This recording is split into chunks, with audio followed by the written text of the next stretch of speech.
José Luis era una sombra anónima en el laberinto de hormigón de Ciudad Nezahualcóyotl. A sus 30 años, su vida era un ejercicio de invisibilidad, una rutina calculada para no llamar la atención en un lugar donde la visibilidad era una invitación a la violencia. Nacido y criado en las calles polvorientas y superpobladas que se tragaban el horizonte, aprendió a navegar por la jungla urbana con una mirada entrenada para no ser visto, una postura encorvada que pedía disculpas por su propia existencia. Durante el día era solo un rostro más en la multitud, un trabajador de fábrica cuyo silencio se confundía con su misión. Pocos sabían que detrás de la fachada de frialdad e indiferencia existía un universo de emociones contenidas, una mente observadora que registraba cada movimiento, cada injusticia, cada mirada de desprecio. Era un superviviente, moldeado por la pobreza y el prejuicio, esperando el momento en que la vida le diera algo más que solo el próximo amanecer. Antes de Minastepú sumergirnos en el infierno en que se convertiría su vida, necesito pedirles su ayuda, pues este canal solo existe gracias a personas como ustedes. Contar historias como la de José Luis, que a menudo son silenciadas u olvidadas, es una misión que depende de su apoyo.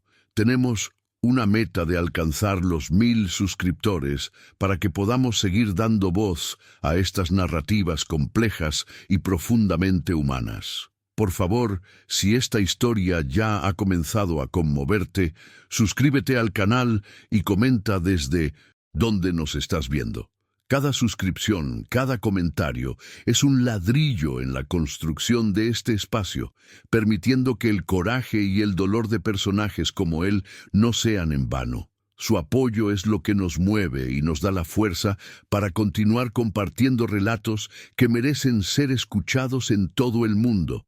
La verdadera vida de José Luis comenzaba cuando la puerta de su pequeño apartamento se cerraba, aislándolo del caos de Neza.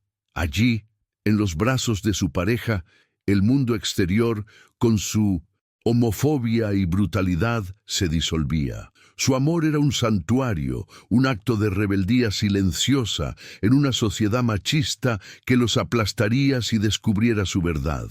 Cada beso, cada conversación susurrada en la penumbra, era un tesoro robado de la realidad opresora que los rodeaba. Era en ese refugio donde la máscara de frialdad de José Luis caía, revelando a un hombre vulnerable, capaz de un amor profundo y protector. No soñaba con poder o riqueza. Su único deseo era preservar aquel pequeño universo de paz, un oasis de ternura en medio del desierto de violencia que era su ciudad natal, un lugar que los rechazaba de forma visceral. La doble marginación que sufría, ser pobre y homosexual, había forjado en él un caparazón de acero. Desde la infancia aprendió que cualquier demostración de debilidad o afecto en público sería castigada con burla o violencia. El prejuicio era como el aire que respiraba en Neza, tóxico, omnipresente y sofocante. Esa constante necesidad de esconderse, de reprimir su identidad, alimentaba una ira silenciosa dentro de él. Veía la hipocresía de los hombres que exaltaban la fuerza bruta durante el día y se deshacían en secretos oscuros por la noche. Esta aguda observación lo convirtió en un perspicaz analista de la naturaleza humana, especialmente de sus debilidades. Entendía el poder del miedo y la humillación porque los vivía a diario, sin saber que este amargo conocimiento algún día se convertiría en su mayor arma. La presencia del cartel local era una sombra constante sobre el barrio. Liderados por un hombre conocido solo como el carnicero, los traficantes imponían su propia ley con una brutalidad sádica. José Luis y su pareja vivían bajo el yugo de ese miedo, moviéndose con un cuidado redoblado, sabiendo que su existencia ya era una ofensa a los ojos de aquellos hombres. Escuchaban las historias, los susurros sobre los desaparecidos, sobre los cuerpos dejados como advertencias. El peligro era palpable, una tensión que flotaba en el aire junto con la contaminación. José Luis sentía esta amenaza de forma visceral, y su instinto protector lo mantenía en un estado de alerta permanente. Creía ingenuamente que si permanecían invisibles, el monstruo que rondaba las calles de Neza jamás los encontraría, sin darse cuenta de que el destino ya había escrito su nombre en la lista de la tragedia. Hubo una noche, pocas semanas antes del final, que quedaría grabada en su memoria como el último fragmento de paz. Estaban en la cocina, compartiendo una comida sencilla, mientras la ciudad afuera rugía su furia habitual. Hablaban sobre el futuro, un sueño lejano de mudarse a una ciudad costera, un lugar donde pudieran caminar de la mano sin miedo. En ese momento, bajo la luz amarillenta de la bombilla, la esperanza parecía posible, tangible. Su pareja sonrió, una sonrisa que iluminaba el rostro cansado y prometía un mañana mejor. José Luis guardó esa imagen en su corazón, la más pura representación de todo lo que amaba y quería proteger. Fue la última vez que se sintió verdaderamente completo, un hombre cuyo mundo, por pequeño que fuera, contenía todo el significado que necesitaba. José Luis se enorgullecía de su inteligencia y de su capacidad de control. Era un estratega de la supervivencia, analizando cada ruta, cada horario, cada interacción para minimizar los riesgos. Creía haber construido una fortaleza alrededor de su vida secreta, un sistema de precauciones que los mantendría a salvo de la violencia que consumía a tantos otros a su alrededor. Esta ilusión de control era su mecanismo de defensa, su forma de luchar contra la impotencia que sentía ante la opresión de Neza. Era observador, metódico y calculador, características que lo diferenciaban de los hombres impulsivos y brutales que dominaban su mundo. Subestimó, sin embargo, la naturaleza aleatoria e irracional del mal, la fuerza caótica de la crueldad que no sigue reglas y que se deleita en destruir la felicidad ajena solo por el placer de hacerlo. La mañana fatídica comenzó como cualquier otra. El sol salía, filtrándose entre los edificios grises, y la ciudad despertaba con su cacofonía de bocinas y vendedores ambulantes. Su pareja se levantó para ir al mercado, una tarea rutinaria, banal. Hubo un beso de despedida en la puerta, un «cuídate mucho» susurrado como siempre hacían. José Luis lo observó desde la ventana, una silueta desapareciendo en la multitud, sin imaginar que aquella sería la última vez que lo vería con vida. El apartamento quedó en silencio, lleno solo por el zumbido del refrigerador y por la sensación de normalidad que precedía a la tormenta. Fue en ese silencio, en esa paz cotidiana, donde el universo de José Luis comenzó a desintegrarse, pieza por pieza, sin que él pudiera hacer nada para detener la avalancha que estaba a punto de sepultar su alma para siempre. Las horas se arrastraban con una lentitud tortuosa. El sol, que antes iluminaba la promesa de un día común, ahora parecía burlarse de José Luis, hundiéndose en el horizonte y sumergiendo el apartamento en una penumbra que reflejaba la creciente oscuridad en su alma. El plato de comida intacto en la mesa, el silencio que gritaba la ausencia, todo se convertía en un presagio. Cada bocinazo en la calle lo hacía sobresaltar, cada paso en el pasillo era una punzada de esperanza seguida de una ola de decepción. Llamó al celular de su pareja decenas de veces, pero cada llamada iba directamente al buzón de voz, un abismo digital que resonaba su desesperación. La ansiedad inicial, un nudo incómodo en el estómago, se había transformado en un pavor helado que paralizaba sus miembros. El santuario se había convertido en una cámara de tortura y la espera en una agonía insoportable. La noche trajo consigo no el sonido familiar de la llave en la cerradura, sino un mensaje anónimo, un texto seco con la dirección de un terreno baldío en la periferia más olvidada de Neza. Un escalofrío recorrió la espina dorsal de José Luis, una certeza terrible que intentó reprimir mientras corría por las calles oscuras, el corazón martillando contra sus costillas. El escenario era una pesadilla salida de las entrañas de la ciudad, basura, escombros y el armazón de un coche oxidado. Y allí, bajo la luz fría de un poste solitario, lo vio. Su mundo dejó de girar. El cuerpo de su amor estaba arrojado de forma irrespetuosa, marcado por la brutalidad que el carnicero usaba como firma. No fue solo un asesinato, fue una declaración de odio, una performance de crueldad calculada para humillar, para violar no solo la vida, sino la propia identidad de quien era. El grito de José Luis murió en su garganta, un sonido mudo de pura agonía.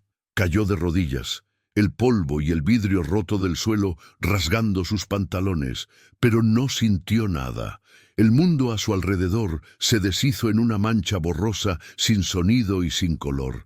Era un vacío absoluto, un dolor tan profundo que trascendía las lágrimas. Todo lo que habían construido, cada sueño susurrado, cada momento de felicidad robada, había sido borrado con una violencia innombrable.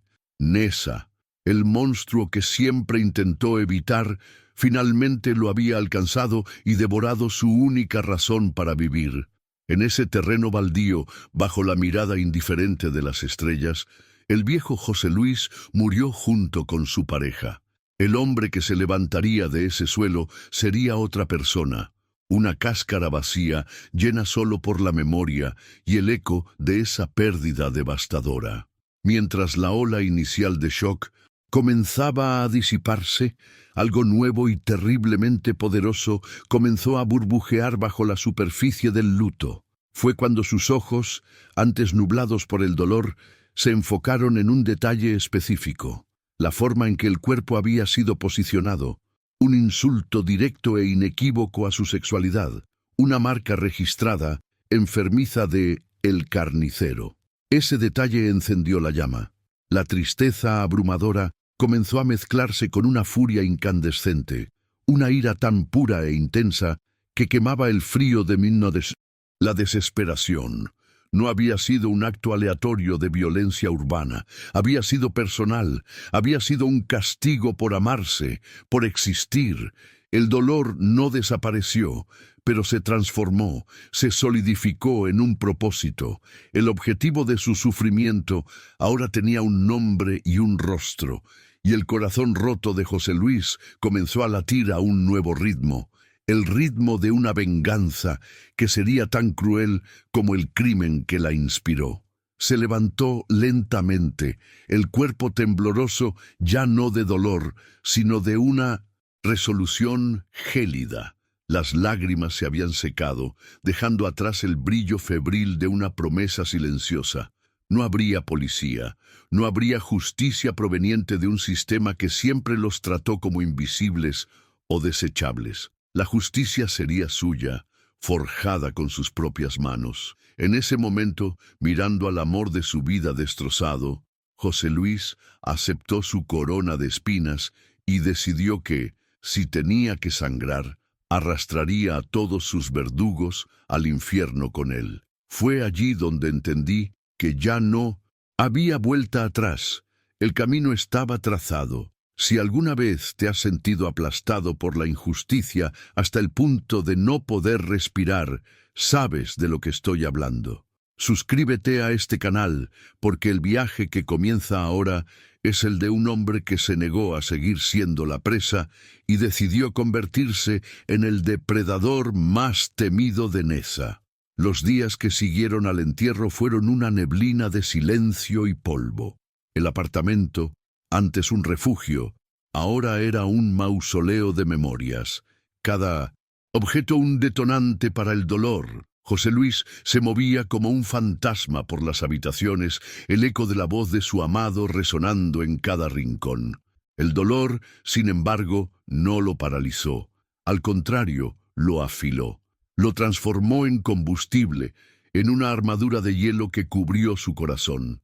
La tristeza dio paso a una claridad aterradora, una lucidez forjada en el fuego de la pérdida. Sabía que el camino que había elegido no tenía retorno, que para cazar al monstruo necesitaría descender al abismo. Nezahualcóyotl le había quitado todo, y ahora usaría las propias entrañas de la ciudad para construir su venganza, ladrillo por ladrillo, cuerpo por cuerpo. Su primer paso no fue un acto de violencia, sino de observación. Reactivó la habilidad que la vida entera lo forzó a desarrollar, la de ser invisible, de oír y ver todo sin ser notado. Pasó semanas mapeando la operación del carnicero, identificando los puntos de venta de drogas, las rutas de los cobradores, las casas de seguridad. No buscaba una confrontación directa, sino una grieta, una fisura en la muralla de esa organización criminal. La encontró en la figura de un pequeño traficante, un joven arrogante y adicto que operaba en una esquina olvidada. Ese era su punto de entrada. José Luis estudió sus debilidades, su codicia, su necesidad de sentirse importante. Preparó su nueva identidad como un actor se prepara para un papel, un hombre desesperado, dispuesto a todo por dinero. El acercamiento fue preciso. Se presentó como un don nadie, un hombre quebrado por la crisis, ofreciéndose para hacer el trabajo sucio que nadie quería, limpiar, vigilar, transportar pequeñas cantidades. Se hizo el sumiso, tragándose el orgullo y el asco, mientras servía a los hombres que representaban todo lo que odiaba. Su inteligencia era su mayor arma, cuidadosamente velada bajo una máscara de mediocridad. Se volvió útil, confiable y, lo más importante, olvidable.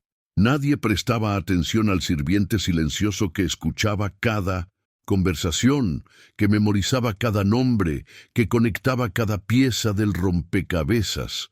Estaba dentro, un virus implantado en el sistema, esperando el momento adecuado para comenzar a corromper todo desde su núcleo.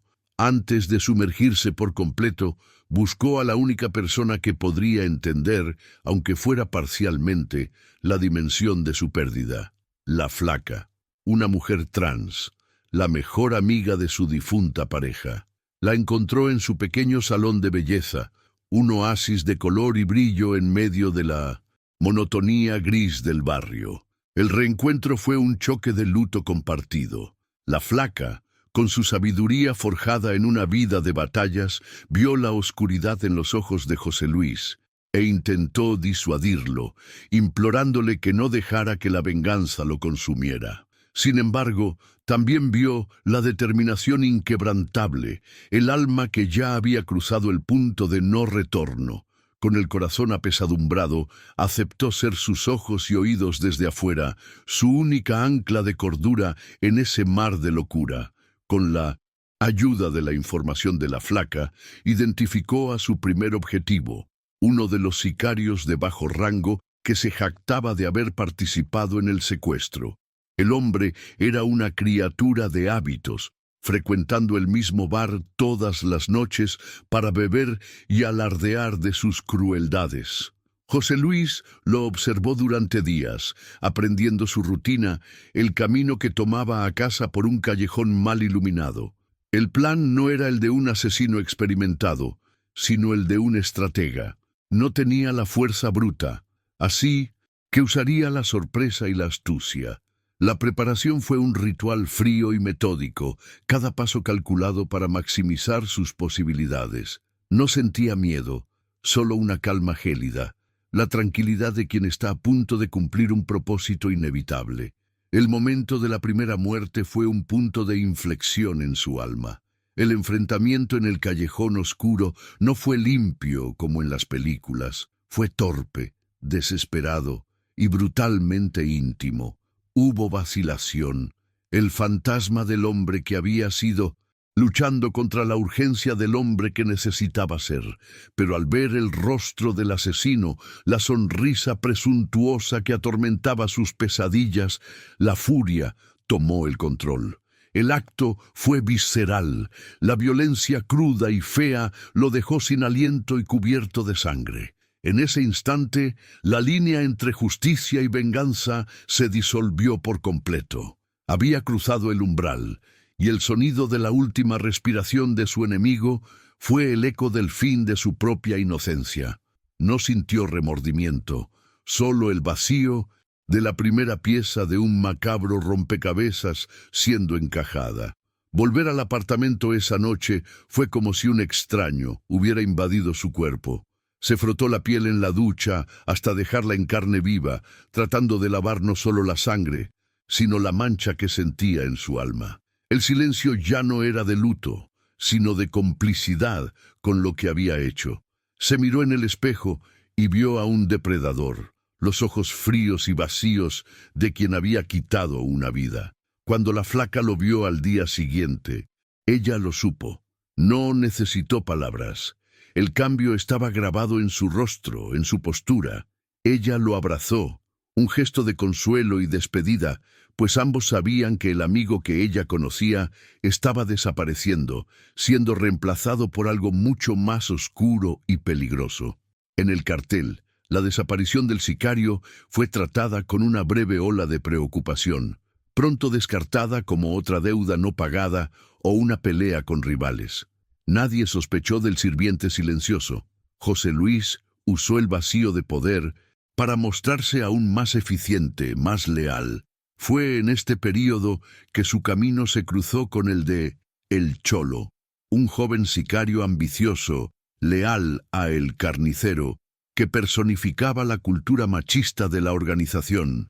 El Cholo veía a José Luis con desprecio, desconfiando de su manera callada y haciendo bromas veladas sobre su aparente falta de virilidad. Era un obstáculo, un perro guardián del sistema que José Luis pretendía destruir desde adentro, y lo trataba con el desdén reservado a los inferiores. La dinámica entre ellos cambió durante una entrega que salió terriblemente mal. Una emboscada de la policía, disparos desde todas partes. El pánico se apoderó de todos, y los hombres de El Carnicero, acostumbrados a ser los cazadores, se vieron acorralados. El Cholo, con su coraje impulsivo, estaba a punto de liderar una carga suicida contra los policías. Fue entonces cuando la mente estratégica de José Luis entró en acción.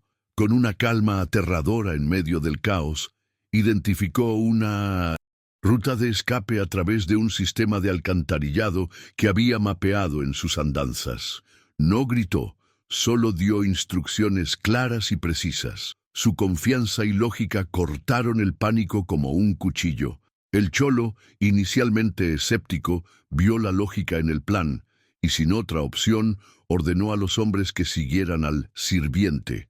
La fuga fue exitosa, salvando la carga y, más importante, la vida de todos ellos. Al emerger en la seguridad de un escondite, la mirada de El Cholo hacia José Luis había cambiado. El desprecio había sido reemplazado por un respeto a regañadientes.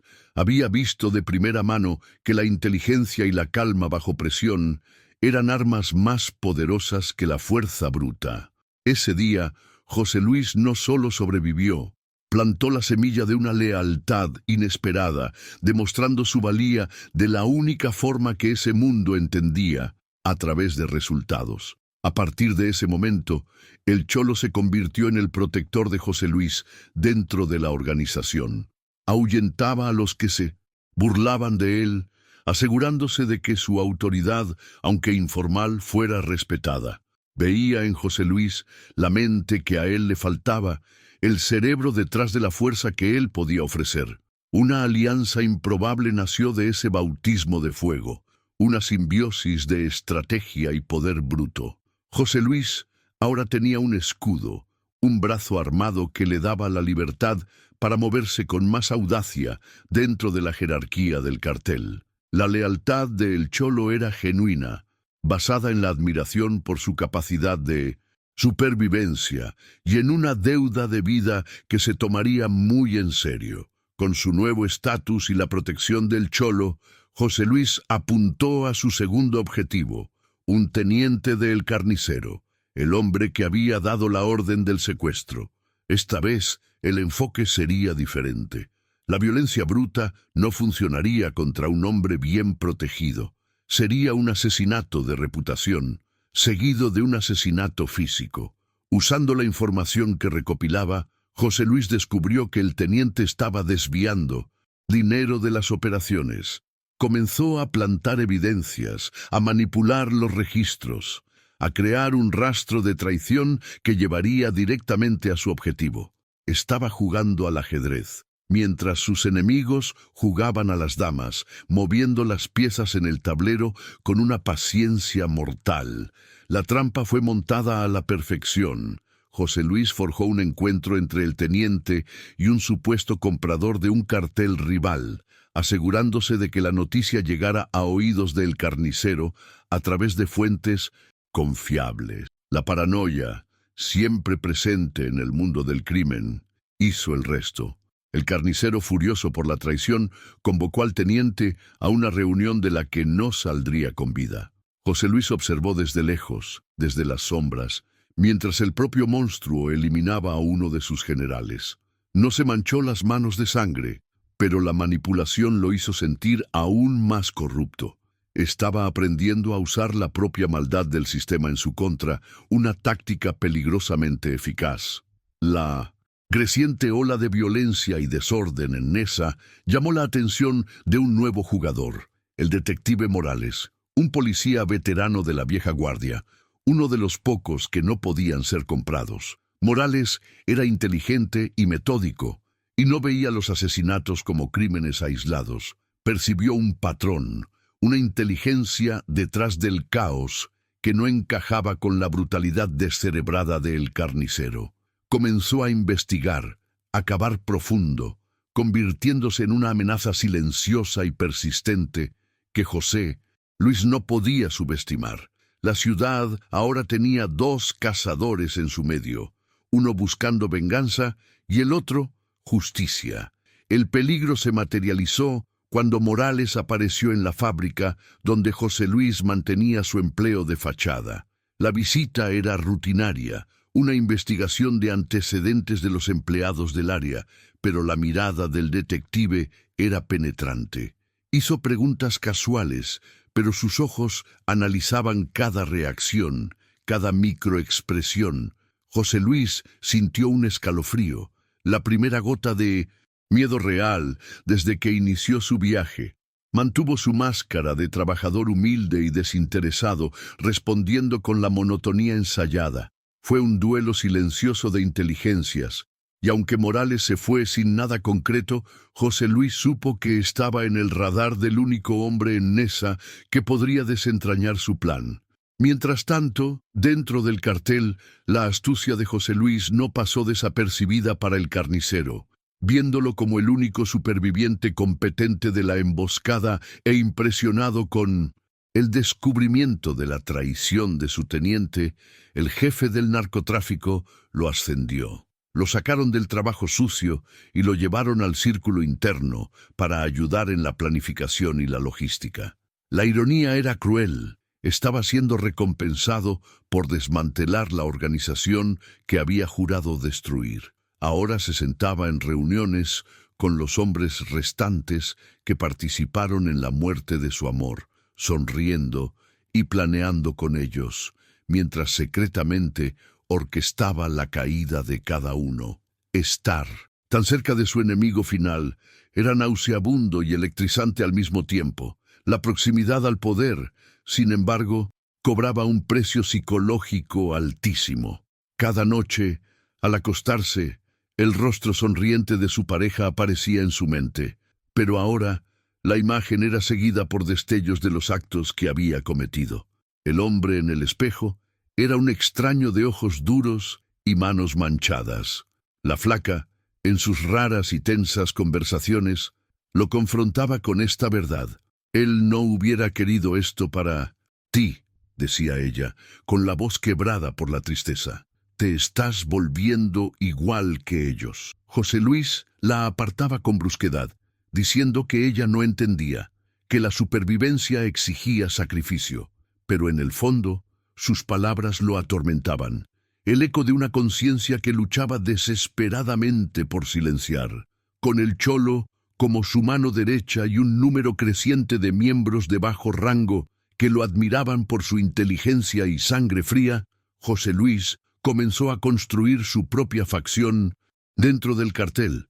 No reclutaba activamente, simplemente atraía a los descontentos, a aquellos que estaban cansados del liderazgo impulsivo y brutal del carnicero y veían en José Luis una oportunidad de prosperar. Los recompensaba, los protegía y sobre todo los escuchaba.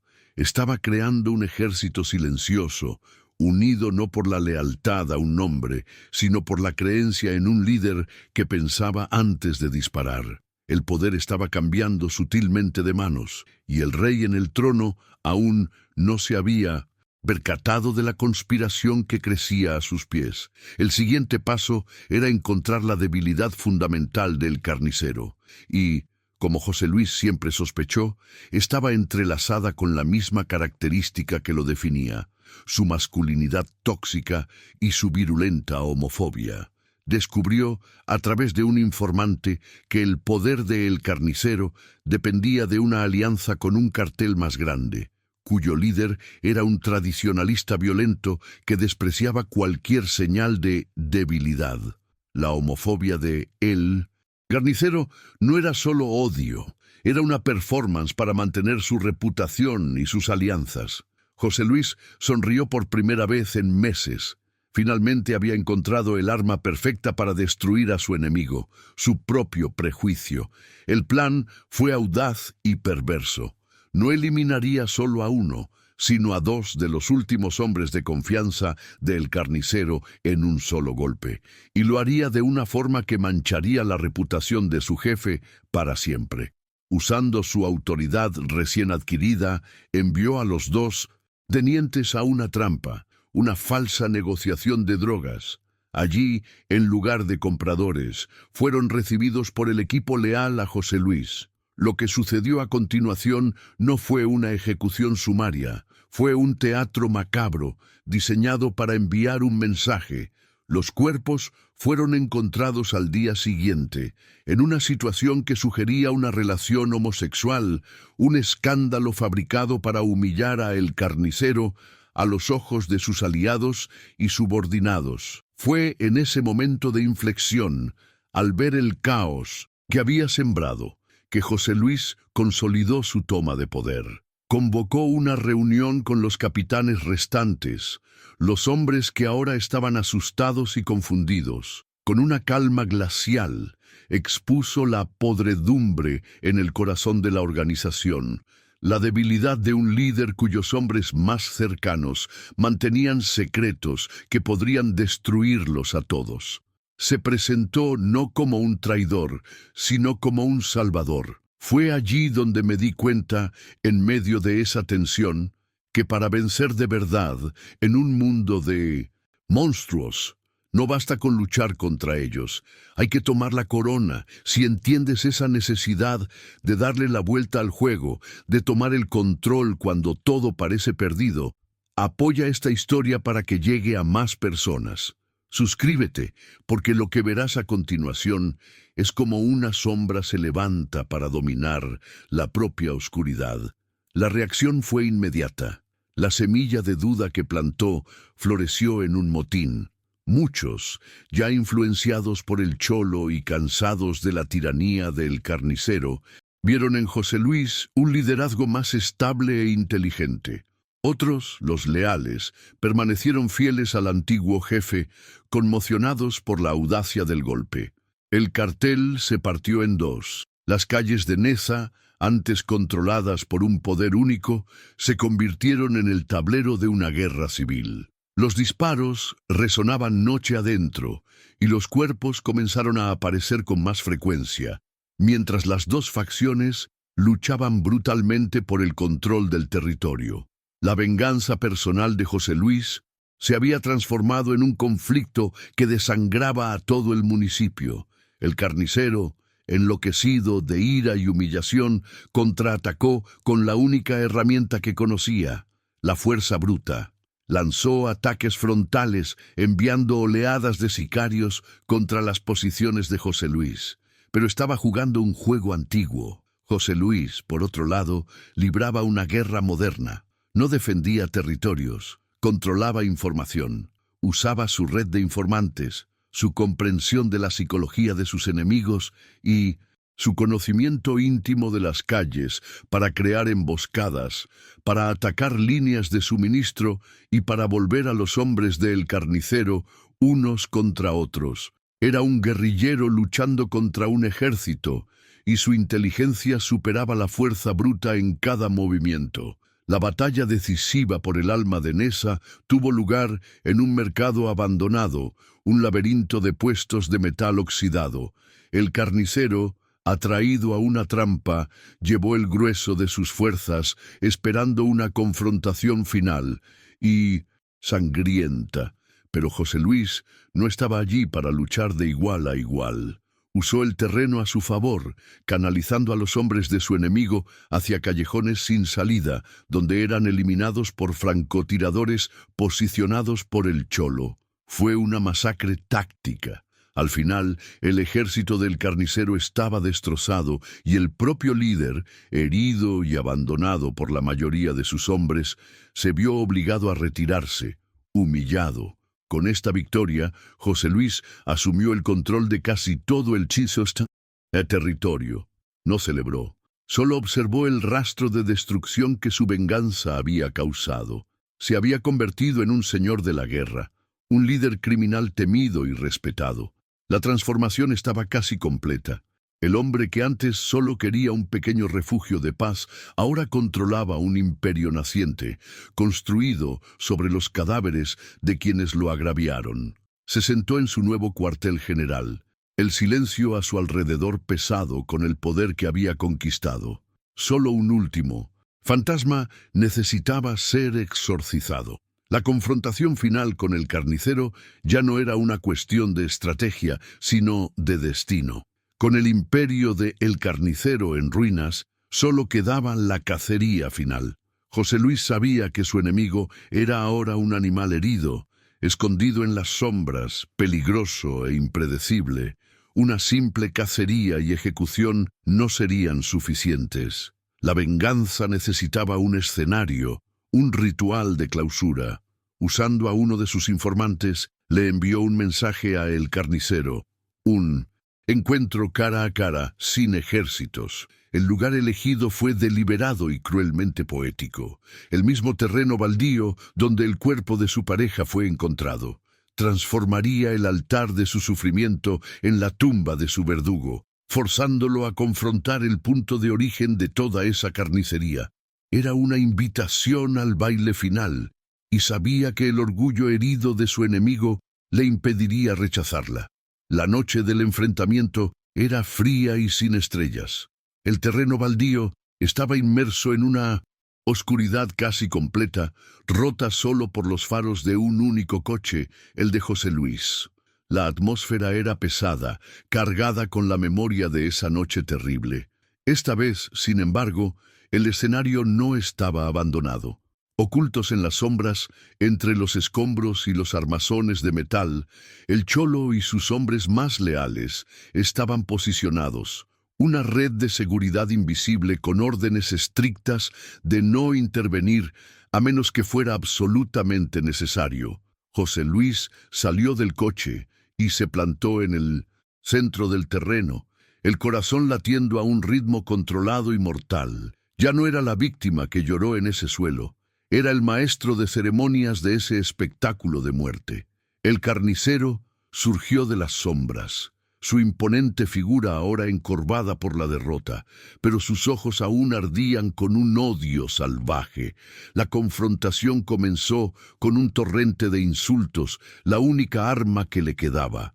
Escupió injurias homófobas, tratando de disminuir a José Luis, tratando de restablecer el viejo orden, donde él era el depredador y José Luis la presa. Pero las palabras no surtieron efecto. José Luis permaneció en silencio, dejando que el odio de su enemigo resonara en el vacío. Cuando el carnicero finalmente se cayó, jadeante, José Luis habló. Su voz calmada y cortante como vidrio roto. No devolvió los insultos. En su lugar, comenzó a diseccionar la caída de su enemigo, señalando cada error, cada fallo, cada movimiento predecible, como un maestro explicando una lección a un niño.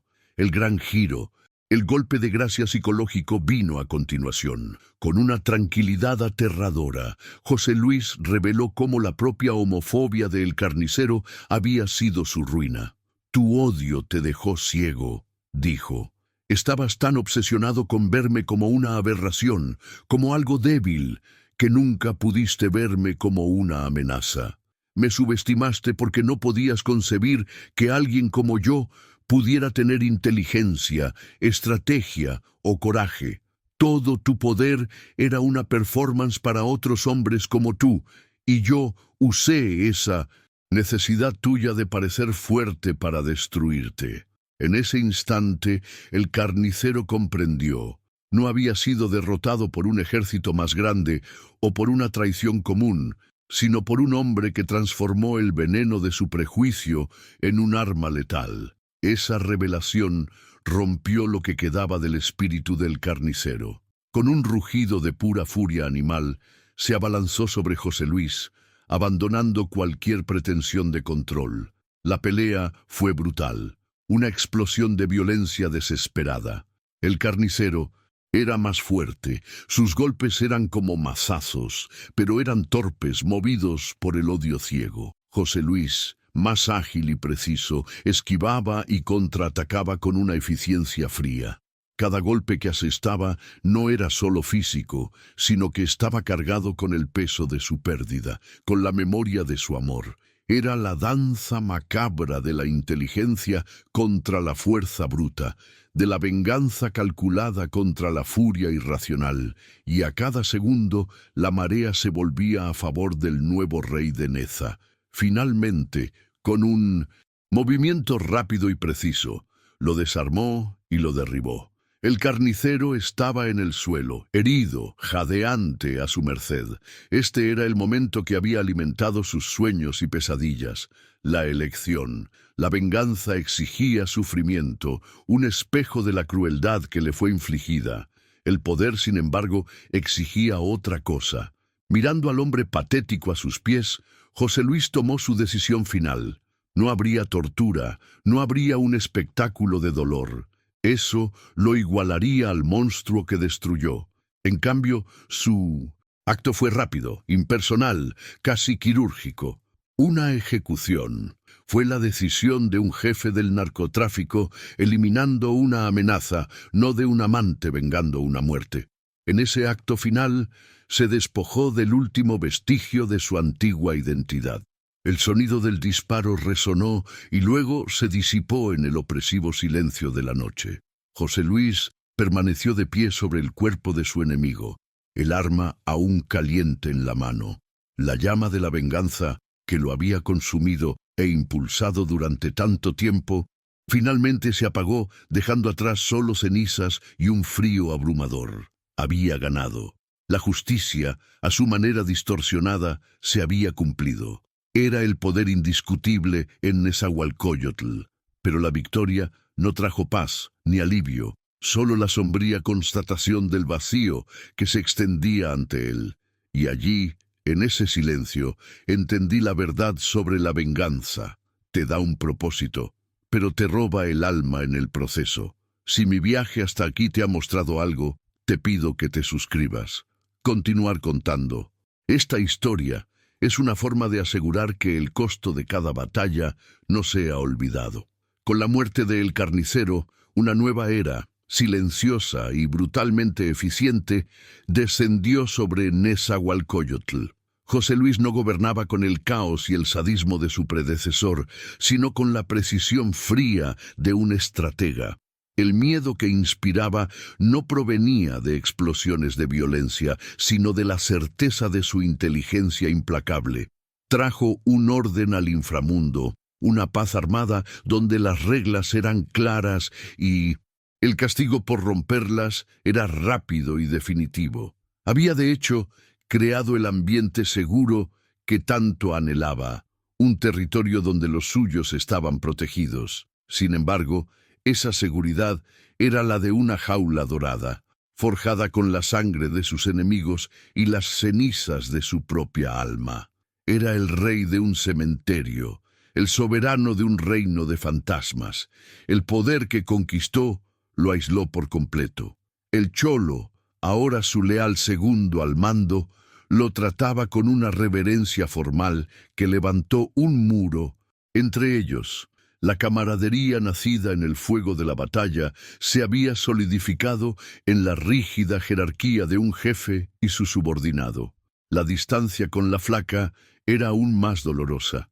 Lo visitaba raramente, y sus encuentros estaban llenos de un silencio pesado y de palabras no dichas.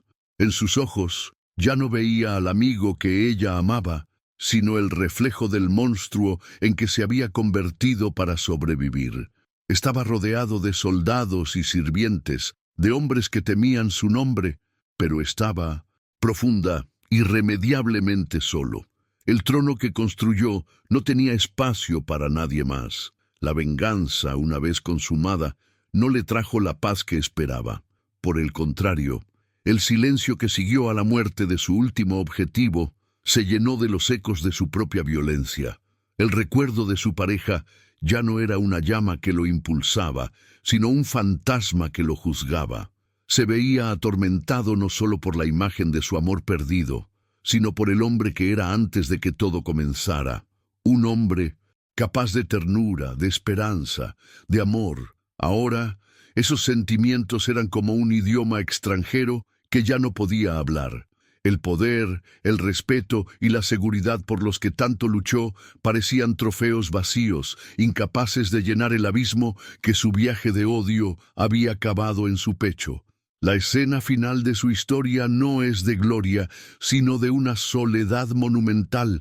Está en una oficina lujosa, en la cima de uno de los pocos edificios altos que salpican el paisaje de Neza, mirando el mar infinito de 1900 luces que se extiende debajo.